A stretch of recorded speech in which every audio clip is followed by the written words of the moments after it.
March 1974। দ্বিতীয় বিশ্বযুদ্ধ শেষ হয়ে 29 বছর কেটে গিয়েছিল। চারিদিকের মানুষ আনন্দে দিন কাটাচ্ছিল, কিন্তু ফিলিপাইন্সের লুবাং আইল্যান্ডের ঘন জঙ্গলের মধ্যে একজন সোলজার আজও যুদ্ধ চালিয়ে যাচ্ছিল। ওনার ইউনিফর্ম চারিদিক থেকে ছিঁড়ে গিয়েছিল, কিন্তু ওনার রাইফেল আর তলোয়ার আজও চকচক করছিল। এই ব্যক্তি আর কেউ নয়, বরং জাপানিজ ইম্পেরিয়াল আর্মির একজন ইন্টেলিজেন্স অফিসার ছিলেন, যিনি ওয়ার্ল্ড ওয়ার 2 শেষ হওয়ার 29 বছর পরেও একাই যুদ্ধ করছিলেন, সেটাও আমেরিকান ফোর্সেসের বিরুদ্ধে।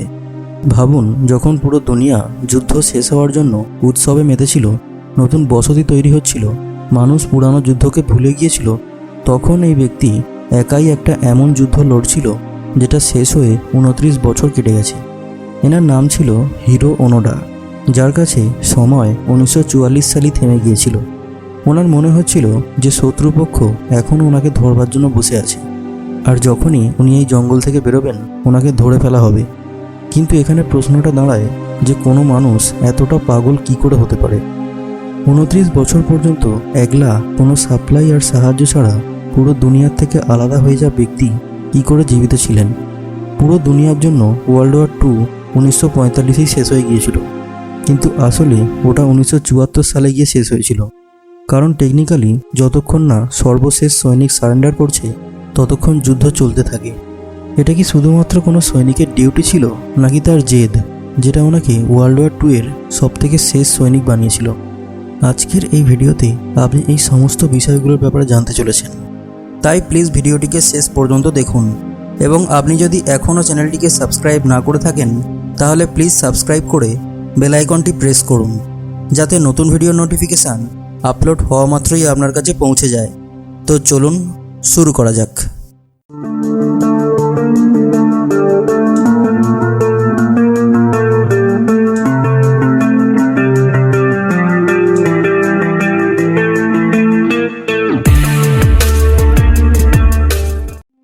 হিরো ওনোডা 1922 সালে জাপানের একটা ছোট্ট গ্রামে জন্মগ্রহণ করেন।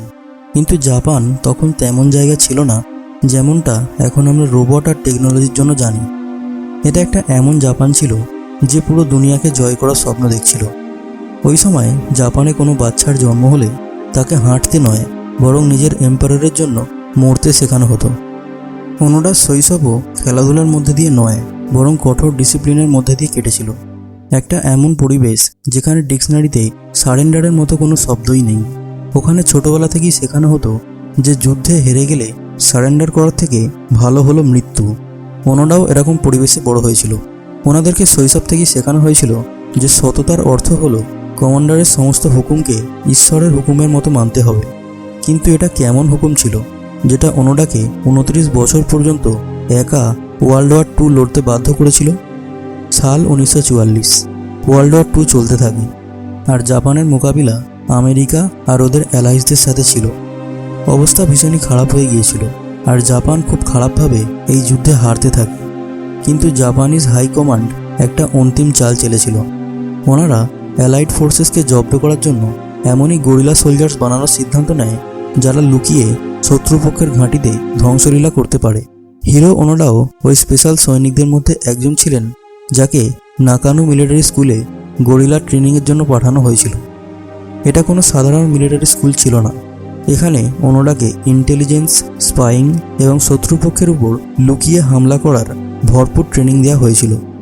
ওনাকে শেখানো হয়েছিল কিভাবে একলা জঙ্গলে জীবিত থেকে শত্রুপক্ষের সাপ্লাইজে আগুন লাগাতে হবে, আর কিভাবে গরিলা ওয়ারফেয়ারের সাহায্যে একটা পুরো সেনাবাহিনীকে ক্লান্ত করে দিতে হবে।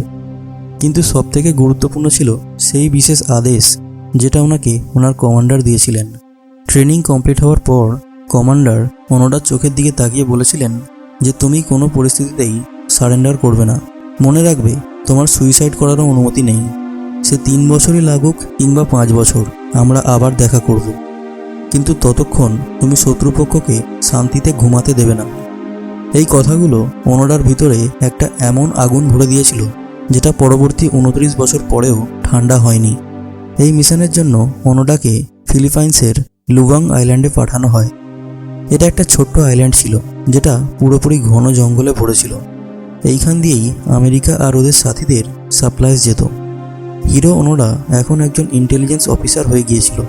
তাই ওনার দায়িত্ব অনেকটা কঠিন ছিল। ডিস্ট্রাপ্ট অ্যান্ড ডেস্ট্রয়, অর্থাৎ শত্রুপক্ষের সাপ্লাই লাইনে লুকিয়ে হামলা করা, ওদের ওপর নজর রাখা আর জঙ্গলের সমস্ত অংশকে শত্রুপক্ষের জন্য নরকে পরিণত করা। এই মিশনে ওনাকে ততক্ষণ থাকতে হতো যতক্ষণ জাপানিজ ইম্পেরিয়াল আর্মি ওনাকে ফেরত নিতে না আসে। সে তাতে এতে 5 বছর লাগুক কিংবা 10 বছর। এখন ওনোডা লুবাং আইল্যান্ডে পৌঁছে 1 বছর হয়ে গিয়েছিল। আর আগস্ট 1945-এ পুরো দুনিয়া প্রথমবার নিউক্লিয়ার ওয়েপন ব্যবহার করতে দেখে। আমেরিকা জাপানের শহর হিরোশিমা ও নাগাসাকিতে অ্যাটম বোম ফেলে পুরো দুনিয়াকে সমস্যায় ফেলে দেয়। এই হামলার পর জাপান অফিসিয়ালি সারেন্ডার করে দেয়। আর এটাই সেই টার্নিং পয়েন্ট ছিল যেখান থেকে ওয়ার্ল্ড ওয়ার 2 শেষ হয়ে যায়। যুদ্ধ তো শেষ হয়ে যায়, কিন্তু ফিলিপাইন্সের লুবাং আইল্যান্ডে হিরো ওনোডাকে এই খবরটা দেওয়ার জন্য কেউ ছিল না। উনি এখনও সেখানে নিজের 3 জন সঙ্গী আকাটসু, শিমাদা এবং কাজুকার সাথে লুকিয়েছিলেন। অ্যালাইড ফোর্সেস, যাদের কাছে আইল্যান্ডে মজুদ গরিলাদের খবর ছিল, সেখানে অনেক চিরকুট ছড়ানো হয় যাতে লেখা ছিল জাপান সারেন্ডার করে দিয়েছে, যুদ্ধ শেষ হয়ে গেছে, তাই পাহাড় থেকে নিচে নেমে এসো। কিন্তু ওনোডা যখন এই চিরকুট পড়েন তখন ওনার সন্দেহ হয় যে হয়তো এটা ওনাকে আর ওনার সঙ্গীদেরকে ধরার কোনো ফাঁদ হবে। কারণ ওনাকে শেখানো হয়েছিল যে শত্রুপক্ষ অনেক চালাক, ওরা মিথ্যে খবর রটিয়ে বোকা বানানোর চেষ্টা করতে পারে। ওনোডার মাথায় শুধু একটাই কথা চলছিল যে যতক্ষণ আমার কমান্ডার না আসছে আমার যুদ্ধ চলতে থাকবে। এখান থেকে শুরু হয়েছিল সময়ের সেই পরীক্ষা যেটা মানুষের সহ্যের সীমাকে পার করে দিয়েছিল। পরবর্তী কয়েক বছর ধরে ওনোডা আর ওনার সাথীরা জঙ্গলে পশু পাখির মতো জীবন কাটাতে থাকেন। ওনাদের কাছে না তো মাথা গোঁজার জন্য কোনো ছাদ ছিল, আর না তো খাবার জন্য কোনো শস্য। শুধুমাত্র ঘন জঙ্গল আর ভিজে মাটি ওনাদের ঘর ছিল। জীবিত থাকার জন্য ওনারা কলা, নারকেল এছাড়া আশপাশের লোকেদের জমি থেকে চুরি করা চালও খেয়েছিলেন। যখন অতিরিক্ত খিদে পেত তখন ওনারা জঙ্গল থেকে বেরিয়ে গরু মোষের শিকার করে তার মাংসকে রোদে শুকিয়ে কয়েক মাস চালাতেন। কিন্তু এটা শুধুমাত্র সার্ভাইভালই ছিল না, ওনারা লোকাল পুলিশ ও ওখানকার লোকাল লোকেদের শত্রু ভেবে ওনাদের উপর অনেকবার হামলাও করেছিলেন। একলা যুদ্ধ লড়ার মূল্যটাও অনেক বেশি ছিল। ওনার সাথীরাও আস্তে আস্তে হার মানতে থাকে, কিন্তু যেহেতু ওনোডা ওনাদের সিনিয়র ছিলেন তাই বাধ্য হয়ে ওনাকে নিজের কর্তব্য পালন করতে হচ্ছিল। আস্তে আস্তে ওনোডার সাথীরা একে একে ওনাকে ছেড়ে চলে যান। 1949 সালে আকাটসু সারেন্ডার করে দেয়। 1954 সালে শিমাদা পুলিশ এনকাউন্টারে মারা যায়। আর সবশেষে 1972 সালে নিজের অন্তিম সাথী ওজুকার মৃত্যুর পর হিরো ওনোডা এই আইল্যান্ডে একেবারে একা হয়ে যান। লুবাং আইল্যান্ড এমনিতেই অনেক কম জনসংখ্যার আইল্যান্ড, কিন্তু ওখানকার লোকালসরা জানতো যে আইল্যান্ডের ঘন জঙ্গলে জাপানি গরিলা লুকিয়ে রয়েছে। ওনোডা ওদেরকে শত্রুপক্ষের সঙ্গী বলে ভাবতেন আর রাতের অন্ধকারে ওনাদের উপর হামলা করতেন। 29 বছরে ওনোডা আর ওনার সাথী মিলে প্রায় 30 জন মানুষকে হত্যা করেছিল আর 100-রও বেশি মানুষকে ঘায়েল করেছিল। আইল্যান্ডের পুলিশেরা অনেকবার ওনাকে ধরবার চেষ্টা করেছিল, কিন্তু ওনোডার গরিলা ট্রেনিং এতটাই স্ট্রং ছিল যে ওনাকে কেউই খুঁজে পেত না। ফিলিপাইন্সের গভর্নমেন্ট ওনাকে কয়েকবার বিশ্বাস করানোর চেষ্টা করেছিল যে যুদ্ধ শেষ হয়ে গেছে। ওনারা আকাশ থেকে নিউজ পেপারও ফেলেছিলেন। ওনোডার বাড়ির লোকের চিঠি এবং ছবিও ফেলা হয়, এমনকি লাউড স্পিকারে ওনার ভাইয়ের কথাও শোনানো হয়। কিন্তু ওনোডার মনে হতো যে এটা শত্রুপক্ষের কোনো চাল। উনি এখন বেশ ফেমাস হয়ে গিয়েছিলেন, কিন্তু ওনাকে কেউ দেখতে পেত না। অনেকের মনে হতো যে উনি মারা গেছেন। অবাক করার মতো বিষয়টা হলো যে যেখানে পুলিশ ওনাকে খুঁজে পায়নি সেখানে একজন 24 বছর বয়সী যুবক নোরিও সুজুকি এই কাজটা কোনো গুলিগোলা না চালিয়ে করে দেখান। নোরিও সুজুকি কোনো আর্মি ছিলেন না, বরং উনি শুধুমাত্র অ্যাডভেঞ্চার পছন্দ করতেন। ওনার জীবনের শুধু 3টি লক্ষ্য ছিল। প্রথম পান্ডা দেখা, দ্বিতীয় ইয়েতি দেখা, আর তৃতীয় হিরো ওনোডাকে খোঁজা। উনি লুবাংয়ের জঙ্গলে ওনোডাকে খোঁজার জন্য বেরিয়ে পড়েন আর শুধুমাত্র 4 দিনেই ওনাকে খুঁজে পান। 20 ফেব্রুয়ারি 1974-এর দিন নোরিও সুজুকি আর হিরো ওনোডা মুখোমুখি হন। প্রথমে তো ওনোডা গুলি চালানোর চেষ্টা করেন, কিন্তু নোরিও চিৎকার করে জাপানিজ ভাষায় ওনার নাম উচ্চারণ করেন আর বলেন যে ওনোডা, এম্পারার অফ জাপানের লোকেরা আপনার জন্য চিন্তা করছে।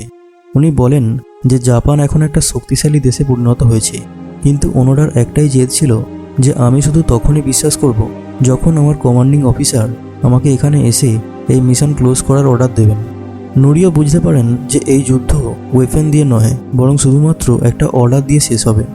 কিন্তু এখানে সমস্যাটা ছিল, যে কমান্ডার 29 বছর আগে ওনোডাকে গরিলা ওয়ারফেয়ারের অর্ডার দিয়েছিলেন, ওয়ার্ল্ড ওয়ার 2 এর পরে উনি এখন কোথায় আছেন সেটা কেউই জানে না। অনেক দিনের চেষ্টার পর জাপানিজ গভর্নমেন্ট ওই অফিসারের খোঁজ পান, যিনি এখন বই বিক্রি করে সারভাইভ করছিলেন। মেজর তানিগুচি, ইনিই সেই অফিসার ছিলেন যিনি ওনোডাকে অর্ডার দিয়েছিলেন। অনেক প্ল্যানিংয়ের পর একটা বিশেষ মিশন প্ল্যান করা হয়, যাতে মেজর তানিগুচিকে লুবাং আইল্যান্ডে পাঠানো হয়, যাতে উনি সেই শিকলটা কাটতে পারেন যেটা 29 বছর আগে উনি বেঁধেছিলেন। যখন ওনোডা ওনার পুরনো কমান্ডারকে দেখেন, তখন উনি অ্যাটেনশনের ভঙ্গিতে দাঁড়িয়ে স্যালুট করেন। এই সময় ওনার কমান্ডার একটা কাগজ বার করেন আর তাতে লেখা শব্দ জোরে জোরে পড়েন। এতে লেখা ছিল, অফিসার ওনোডা, জাপান হেরে গেছে, তোমার মিশন এখন শেষ হয়েছে, তোমার তলোয়ার আর রাইফেল শত্রুপক্ষের কাছে সঁপে দাও। 22 বছর বয়সে লুবাংয়ে দাখিল হওয়া ওনোডা এখন 52 বছরের হয়ে গিয়েছিলেন। উনি নিজের যৌবন, নিজের বন্ধু ও নিজের জীবনের ভালো সময়গুলো সততার পায়ে সঁপে দিয়েছিলেন, যেটা দুনিয়ার মানুষের কাছে কোনো পাগলামো থেকে কম ছিল না। ওনোডা যখন জাপানে ফেরেন, তখন উনি একজন ন্যাশনাল হিরো হয়ে গিয়েছিলেন। উনি অনেকবার ওই 30 জন মানুষের মৃত্যুর দুঃখ প্রকাশ করেছিলেন, যাদেরকে উনি শত্রু ভেবে হত্যা করেছিলেন। কিন্তু যে জাপান উনি 29 বছর আগে ছেড়ে গিয়েছিলেন, সেই জাপান উনি কখনোই দেখতে পাননি। এখন ওখানে টেকনোলজি আর ওয়েস্টার্ন কালচারের রাজত্ব ছিল। উনি এই নতুন পরিবেশে অ্যাডজাস্ট করতে পারেননি, আর 1 বছর পরে জাপান ছেড়ে ব্রাজিলে চলে যান। 1996 সালে ওনোডা আবার ফিলিপাইন্সের ওই আইল্যান্ডে যান, যেখানে উনি নিজের যৌবনকাল কাটিয়েছিলেন।